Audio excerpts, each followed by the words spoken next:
Assalamualaikum warahmatullahi wabarakatuh. Selamat pagi, selamat siang, dan selamat malam. Jumpa kembali bersama channel Dalam Gelap. Apa kabar kalian semua? Semoga kalian selalu dalam keadaan sehat walafiat, tak kurang suatu apapun. Untuk kawan-kawan yang sedang menjalankan ibadah puasa, semoga selalu diberikan kekuatan dan kelancaran sampai akhir nanti. Sebelum saya mulai ceritanya, ada baiknya kawan-kawan untuk like dulu channel ini, agar saya lebih bersemangat lagi untuk terus membuat cerita-cerita misteri di sini. Pada cerita kali ini, saya masih akan membawakan sebuah kisah lanjutan yang ditulis oleh Yusril dan kawan-kawan, yang pada saat melakukan pendakian ke sebuah gunung yang terkenal di Bandung Selatan. Dan kisah kali ini akan diberi judul Akibat Mengambil Tengkorak Kambing Tumbal dan Memakan Sesajen. Dan untuk para pelaku serta lokasi pada cerita ini sudah saya samakan demi untuk kenyamanan bersama. Terima kasih sebelumnya. Posisikan diri Anda senyaman mungkin dan selamat mendengarkan.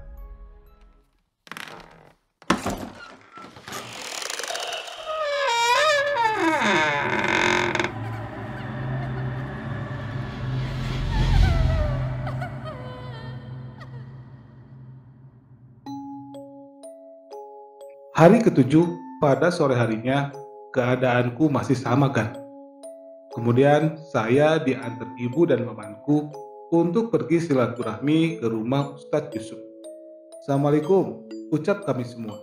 Waalaikumsalam, seseorang menjawab dari dalam rumah. Tak lama pintu pun terbuka. Istri Pak Ustadz Yusuflah yang menyambut kami. Karena keluarga kami dan keluarga Ustadz Yusuf sudah sangat kenal, maka kami pun langsung dipersilakan masuk. Dan tanpa basa-basi, ibu dan pamanku pun mulai membicarakan hal yang dialami oleh saya. Sesekali saya menambahkan apabila ada yang kurang. Sepertinya Pak Ustadz pun sudah tahu dari tatapan mata beliau ke diri saya pun sudah terlihat berbeda. Wah, juara ini mah, kata Pak Ustadz sambil tersenyum. Lalu aku pun disuruh duduk membelakangi Pak Ustadz. Usapan, tiupan, dan tepukan aku rasakan di bagian belakang badan.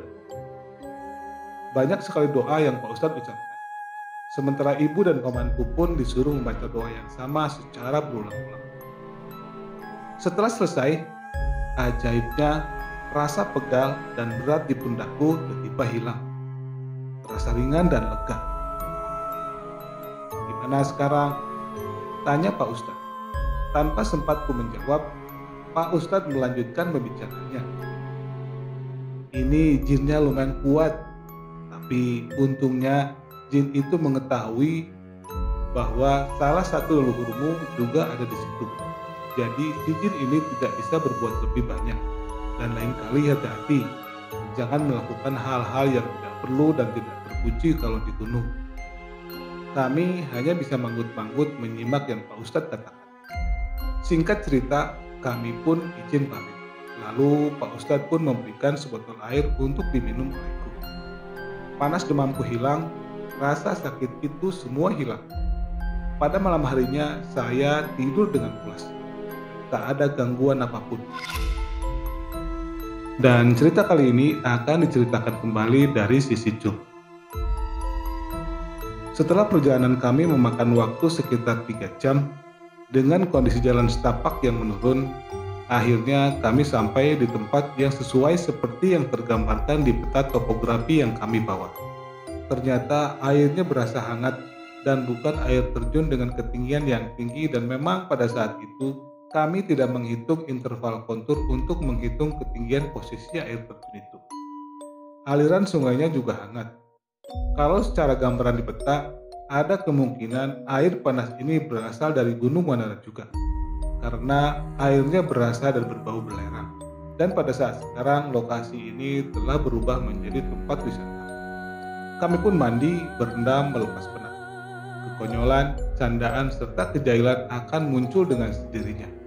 Setelah masak untuk makan siang, kami segera lanjut ke lokasi terakhir untuk camping pada malam ketiga di lokasi sebuah bumi perkemahan. Setelah menemukan jalan utama, kami segera mencari angkutan umum agar segera sampai di lokasi tujuan terakhir kami. Sampailah kami di tempat tujuan terakhir kami sekitar pukul 4 sore. Saya sudah lupa saat itu karena seingat saya saat itu adalah hari Selasa. Tetapi di lokasi bumi perkemahan ini masih dalam kondisi banyak pengunjung pada malam harinya. Malah cenderung masih berisik. Tidak biasanya kami memang memasang tenda di dekat warung-warung di lokasi ini. Yang pasti mungkin karena fisik kita semua sudah merasa habis akibat perjalanan dari hari Sabtu. Jadi malam itu memang kami hanya ingin tidur lebih nyenyak dan gampang membeli makanan, meski kenyataannya tidak seperti harapan. Ada sebuah kejadian aneh pada malam itu yang dialami oleh saya sendiri. Entahlah kejadian ini ada hubungannya dengan kejadian-kejadian pada malam sebelumnya di lokasi Gunung Manara atau tidak. Jadi ceritanya seperti ini kan. Pada malam itu, mungkin sekitar pukul 12 malam, di sekitar tenda-tenda memang masih banyak yang belum tertidur. Ada yang masih berkumpul di depan api unggun, bermain gitar dan bernyanyi, atau kegiatan pribadi lainnya. Mungkin. Kalau tidak salah, saya, Panca, Raden, dan Iqbal masih berada di beranda warung bersama pengunjung lain yang tengah memesan atau menikmati makanan malam di warung. Di sisi batas pagar kandang rusa ada sebuah bangunan seperti panggung yang diberi atap dan biasanya lokasi ini adalah tempat untuk monitoring rusa dan memberi makan rusa.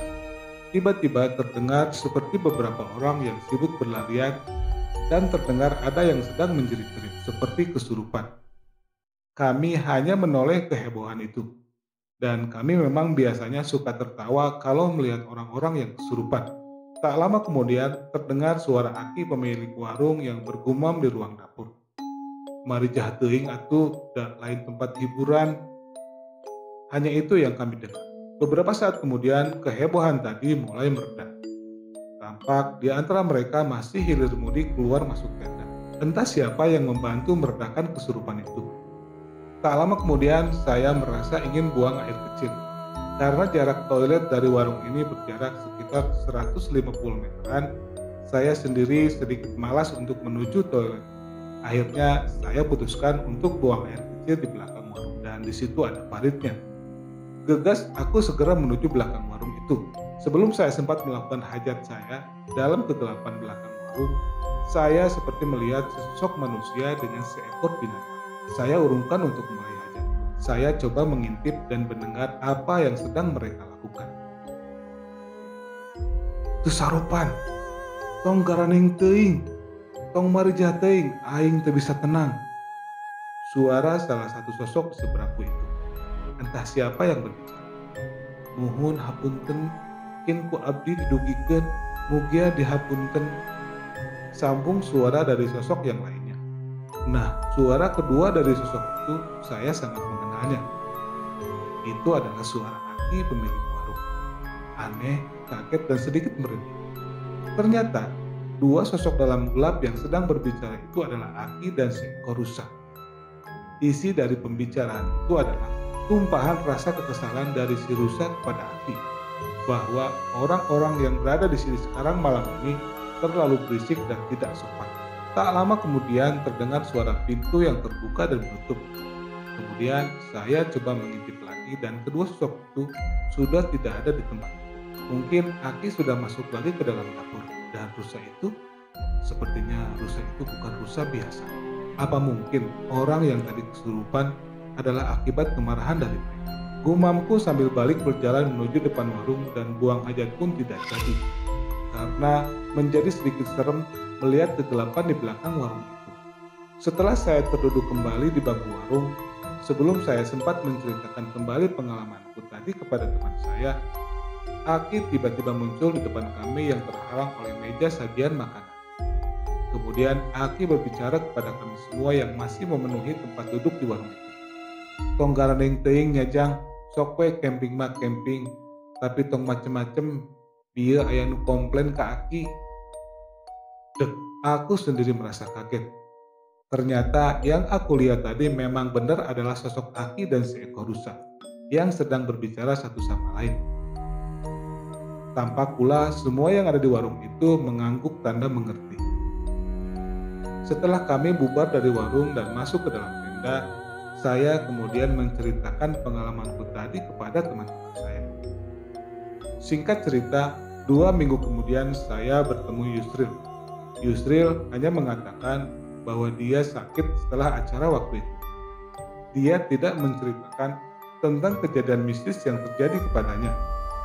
Dan pada saat sebelum Yusril menceritakan pengalaman mistisnya, tengkorak kambing itu telah saya minta sebelumnya untuk dijadikan hiasan tambahan di samping tengkorak rusa dan tengkorak babi yang ada di kamarku.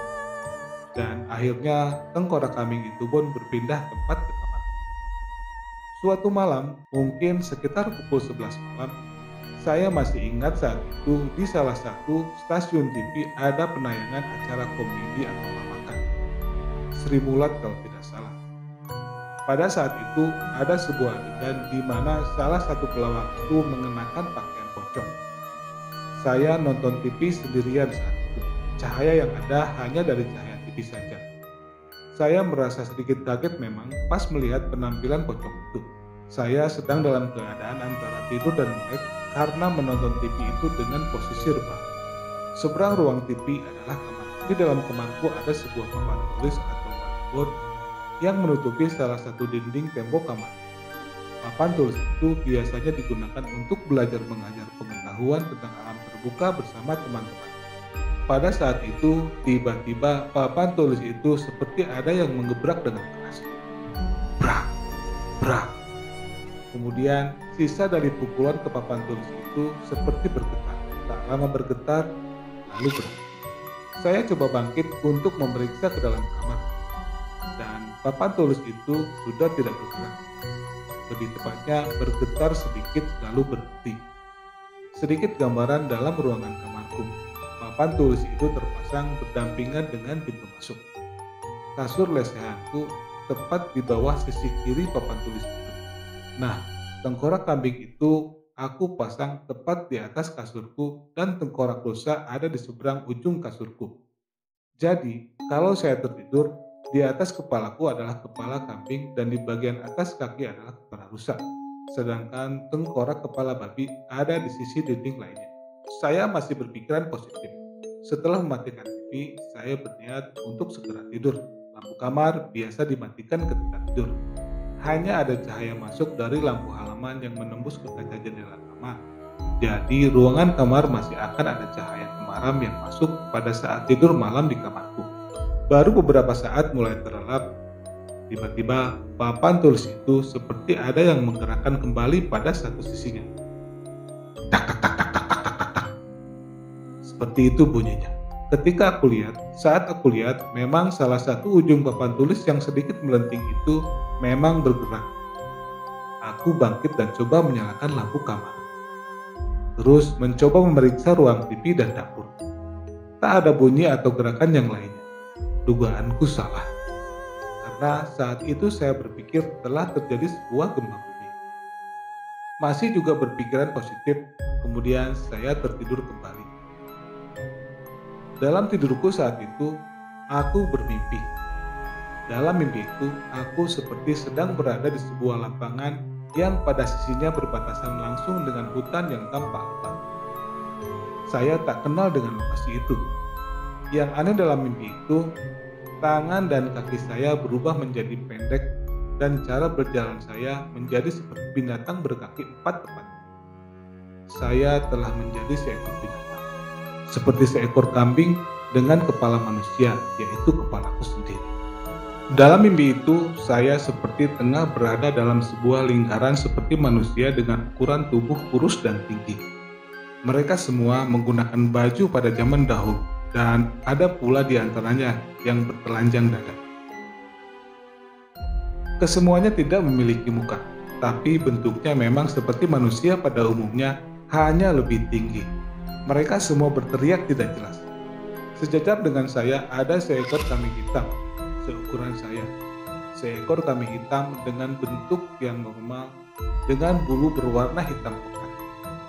Ya, itu seekor kambing, dengan tanduk seperti ranting pohon. Dalam mimpi itu, saya berkelahi dengan kambing itu, seperti adu domba pada umumnya. Dak, jeduk, dak, dak, duk. Kepala saya beradu dengan kambing itu. Tak ada rasa sakit dan ketakutan pada saat itu. Malahan, saya berkelahi seperti di atas angin, atau setidaknya saya bisa melakukan perlawanan. Hanya keringat dan napas yang terengah layaknya orang sedang berkelahi. Hingga akhirnya saya terbangun dan merasa sakit karena kepala saya tertimpa oleh tengkorak kambing yang terjatuh tepat di atas kepala saya. Saya terbangun dan memikirkan kembali mimpi yang barusan terjadi dengan masih memegang kepala kambing itu, serta keringat yang mengucur dan napas yang masih sedikit terengah. Suasana mencekam mulai merapat datang. Mimpi yang aneh. Setelah mengaitkan kembali tengkorak kambing itu ke dinding, karena sudah merasa menjadi tidak nyaman di ruangan kamarku, saya putuskan untuk tidur di ruangan tamu sampai akhirnya azan subuh menjelang. Mungkin cerita pengalaman mistis saya, Yusril dan Dedi tidak akan terangkat apabila saya tidak menceritakan kembali bahwa tengkorak kambing itu telah dipinjam oleh seorang sopir angkutan umum yang tiba-tiba tahu saya memiliki tengkorak kambing itu. Dan Pak sopir itu meminjam untuk sebuah syarat tertentu. Dan setelahnya memang tengkorak itu dikembalikan kepadaku dengan sebuah amplop uang sebagai ucapan terima kasih. Ketika kami sedang berkumpul di rumah Dedi, saya menceritakan itu semua. Dan akhirnya semua bercerita pengalaman masing-masing pada saat malam pertama sampai di lokasi dan setelah pulang ke rumah masing-masing. Ternyata Dedi pun mengalami mimpi hal yang sama. Bermimpi berkelahi dengan kambing. Lalu Dedi sakit panas selama 3 hari. Kemudian ternyata pada malam pertama kami menginap, hampir semua dari kami mendengar bunyi gemerincing tukang patri dan suara babi. Begitu juga dengan Yusril yang seperti ditunggangi serta seperti diikuti sebuah sosok dari lokasi sampai ke rumah. Bahkan sampai meneror dan kemudian mengalami sakit selama 1 minggu lebih. Singkat cerita, setelahnya kami saling bertemu dan bercerita, entah perasaan saya sendiri atau memang sebenarnya terjadi, suasana dalam kamar menjadi seperti dingin dan lembab. Seperti selalu ada bau lumut dan tanah yang khas, bau khas hutan basah ketika pada malam harinya. Hingga pada suatu hari, sampailah cerita asal-usul dari tengkorak kambing yang dijadikan hiasan di kamarku itu sampai pada Pak Ustadz Yusuf. Dan Pak Ustadz Yusuf menyarankan kepada saya untuk segera menguburkan kembali tengkorak kambing itu. Tak lama setelah itu, aku pun segera menguburkan kembali tengkorak kambing itu di belakang halaman rumah saya. Demikian teman-teman cerita dalam gelap kali ini. Mudah-mudahan terhibur dan bisa memetik hikmah dari segala kejadian yang dialami dalam cerita ini. Bahwa dunia dalam gelap, dunia lain, dan dunia yang tak kasat mata memang berdampingan dengan kita. Yang perlu dilakukan oleh kita adalah percaya dan menghormatinya. Untuk teman-teman yang baru mampir di channel ini, jangan lupa juga untuk like, share, dan subscribe agar saya tambah semangat untuk terus membuat video-video kisah misteri di sini. Dan tak lupa saya juga mengucapkan terima kasih untuk teman-teman yang telah membantu like, comment, share, dan subscribe-nya. Semoga kawan-kawan semua selalu diberi kesehatan dan kesuksesan. Terima kasih sekali lagi. Wassalamualaikum warahmatullahi wabarakatuh.